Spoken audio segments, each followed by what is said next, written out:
Isso é o que faltou do vídeo, né? Não sei se eu vou juntar um A lot of studios took out the capital here. 25% of the film industry, that's 25% is in Canada. That's what Toronto and Vancouver are known as Ben Affleck, the Incredible Hulk with Edward Norton, Legally Blonde, Mean Girls from 2004 with Lindsay Lohan. A Beautiful Mind vs. the Crow. One of the most recent movies was Frankenstein by Guillermo del Toro. And we're now in Chinatown in North America. And coming on your right, one of the most popular markets in Chinatown. The Chinatown is the home of. It's going to be Kensington Market. So coming on your right, a little street of Bozeman Street in Espadina. It's going to be one of the entrances to Kensington Market. So up on your right, guys, one of the entrances to Kensington Market. There's up on your right, one of the entrances to Kensington Market. There's where all the hippies moved in the 1980s. After Yorkville started becoming very expensive to live in. They took over Kensington Market. But nowadays, Kensington Market is a very cool neighborhood in the city. You can find some nice thrift stores, they got vintage stores, they have bakeries, delicacies, there's other multicultural restaurants as well, especially Greek, Jamaican, Mexican restaurants, terrific vendors. They have a huge cheese store filled with cheese from all over the world, great cafes, great ice cream places and gelato. It's not a traditional food market though. If you're looking for a more traditional food market, that would be the St. Mark's Market. The Kensington Market is more in the name, it's more like a flea market, and it's a whole section of streets that form Kensington Market. So Chinatown is also the whole, the Kensington Market. Chinatown is also where you can experience the most ethnic signs of any neighborhood in Toronto, including Little Italy, Koreatown, Greektown. It's an extension of the Chinese culture in Toronto. Espadina ou Espadina, tanto faz, ele disse. Now by 1876, the first Aquela Chinese cadeira man ali that com o was gato em documented in cima. Toronto, his name was Sam Shin. He would have had a hundreds of Chinese men flooding to Western Canada to build the Canadian Pacific Railway. And by 1910, the Chinese population in Toronto grew to over 1,000. And by 1930, Chinatown became a firmly established community in the state of Toronto. It was started in 1930 in Chinatown. Nowadays, there are around 7 different Chinatowns in the state of Toronto, which goes over the Toronto area as well.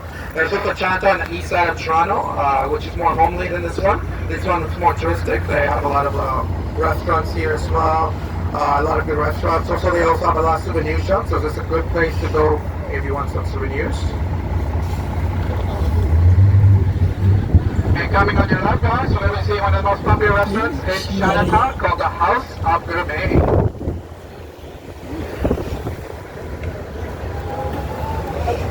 So coming on your left, guys, the House of Gourmet, one of the most popular restaurants in Chinatown. So on your left, there it is, the House of Gourmet. One of the most popular restaurants in Chinatown. Restaurante mais popular em And we're Chinatown. maybe on our way to see the Archaeopteryx as well.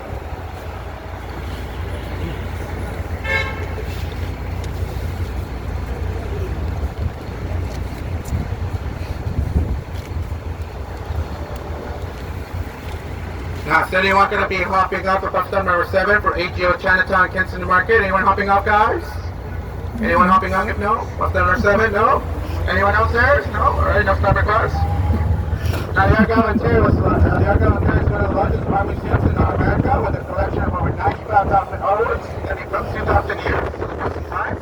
And the Archaeopteryx started in the year 1900 as the Art Museum of Toronto, and then by 1919 it became the Art Gallery of Toronto, and then by 1966 it got renamed one more time as the Art Gallery of Ontario, and it's stayed the Art Gallery of Ontario ever since. And that's around 20 art exhibitions throughout the year, and there's artwork from famous artists like Picasso, Monet, Dali, Jojo Keefe, Rembrandt, the Group of Seven, and many more. So when you're at the Art Gallery of Ontario, it's one of the largest art museums in North America. Para de gravar, senão vai ficar cheio No de celular one's também. hopping off, correct guys? No one's hopping off.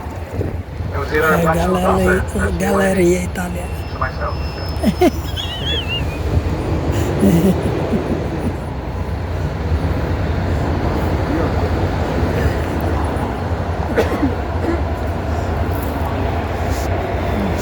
E gallery.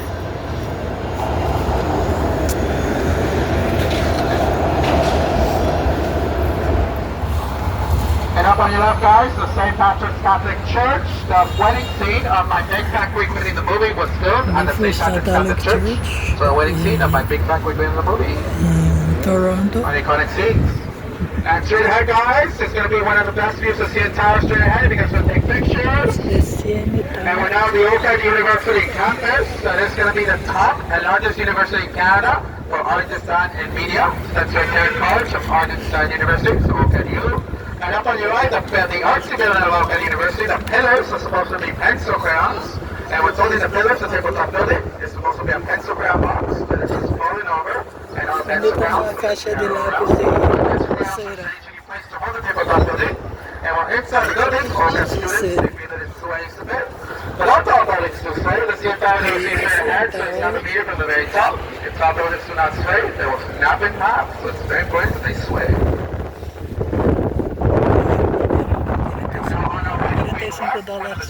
Shopping scenes in Toronto. Queen West was voted second out of top 15 coolest neighborhoods in the world by Vogue magazine back in 2014 under neighborhood Tokyo, Japan. Today I couldn't find any parking space, so parking an unusual space in the east wall of the building, sticking out. I was able to get out safely, but my car got stuck there. Conventions of Queen West got stuck in, guys, so better see my car stuck in the east wall of the building. Then because I get your phones, right, cameras, feel free. We got my car building. So up on your right, my car stuck in the east wall of the building. As we pull the turn, it's going to be coming on the left. So up on your left, my car stuck in the east wall of the building. Up on your left, there it is. I'm just looking at 30 my car. That's one of the most striking aspects of the media building is the news truck breaking out of the east wall. There used to be a worn-out news truck until they decided to make a decoration about the building. And astonishingly, all got students from the top University of Art Design Media actually have decided. And the station is called Breaking News. And the Bell Media building on your left is home to CTV, home to Much Music Channel, home to the Bell Media Studios. It's also the headquarters of the Credit Streaming Network in Canada. And of course, the headquarters of TSN as well. That's why we got a lot of promotion happening for the people who won't come. Because the people who come is going to be streamed up to TSN. Olha, menino, que coisa de água enorme. Toronto Entertainment District. Now, back in the day, everything entertainment was found in one area. So this area in Toronto became the Toronto Entertainment District. This area was revitalized by Edwin Mervish, the founder of Mervish Productions, the largest theater company in North America, as he bought the Royal Alexandra Theatre in 1963 and began investing in restaurants in the surrounding neighborhoods. Now, as the neighborhood started getting more residential over the years, the nightclubs started getting banned because of loud noise. There were too many complaints from the neighborhood. Back in 1980, the Toronto Entertainment District was also known as Clubland of Canada. It had over 100 nightclubs running at the time. You can now find the nightclubs down south and more of the west side of King Street West. We still have stadiums, we still have bars, we still have theaters, festivals, restaurants, pubs, entertainment facilities, all in the Toronto Entertainment District. Now, a popular festival that happens every year in the Toronto Entertainment District is the Toronto International Film Festival, also known as TIFF. One of the largest film festivals in North America. It is also the second largest film. Now, coming on our right, when we see the TIFF light bulbs, form of the Toronto International Film Festival group. So up on your right, guys, the TIFF light bulbs form of the Toronto International Film Festival group. And up on your left, we get a glimpse of the Prince of Wales Theatre, part of British Productions Company. So up on your left, the Prince of Wales Theatre.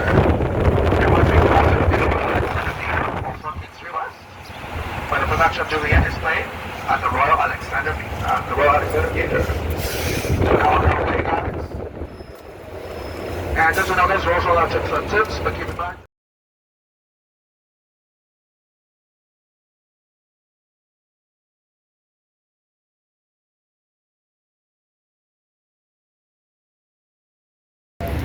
O barco já não estava funcionando, né? Segundo o rapaz aí, o guia. Aí eu tô ainda aqui voltando para onde vim, mas aí tá o St. Lawrence Market. O barco ainda já tinha deixado de rodar para ver Toronto na água, né? Estamos em Toronto. E aqui é o St. Lawrence Market. Desculpa botar a mão na frente. E é isto que eu queria mostrar a vocês.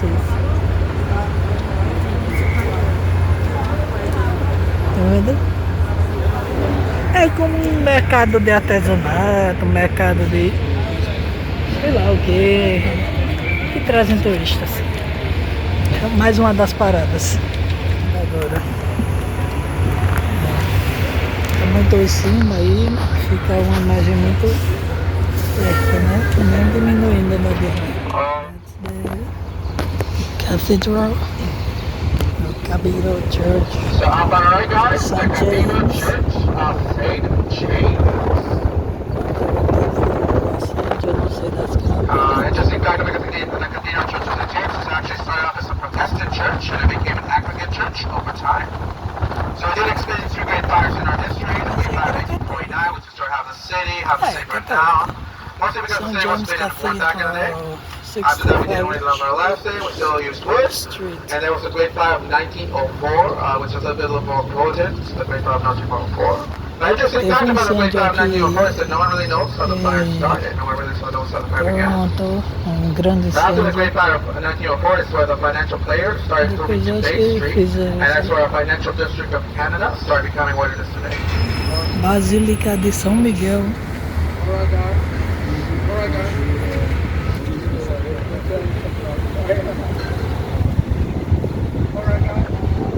Alright, so up on your right, the St. Michael's Catholic Cathedral Basilica. This is actually the oldest Catholic church in the city of Toronto, up on your right. It's considered to be a basilica because the Pope of Rome came to Rome. Eu vi na internet aquele restaurante ali, Bloor Street Bar and Grill, diz que é brasileira. As coisas não dá nem pra ver as letras direito. Vou lá ver, né? De qualquer jeito. Pronto, aquela porcaria tá fechada. Não bota a placa de que tá fechado. Tá com a placa lá aberto, mas não está aberto. É uma merda. Deixei de comer lá no centro pra me arrancar pra aqui pra não estar fechada a merda. Agora eu vou pagar outra passagem pra ir embora. Ó, tem uma rua aqui, só pra olhar. Tem uma igreja ali. Ah, eu vou com o ônibus passando. Acho que é uma igreja anglicana ali. Ou não, é uma católica, sei lá. Pronto, agora vamos embora.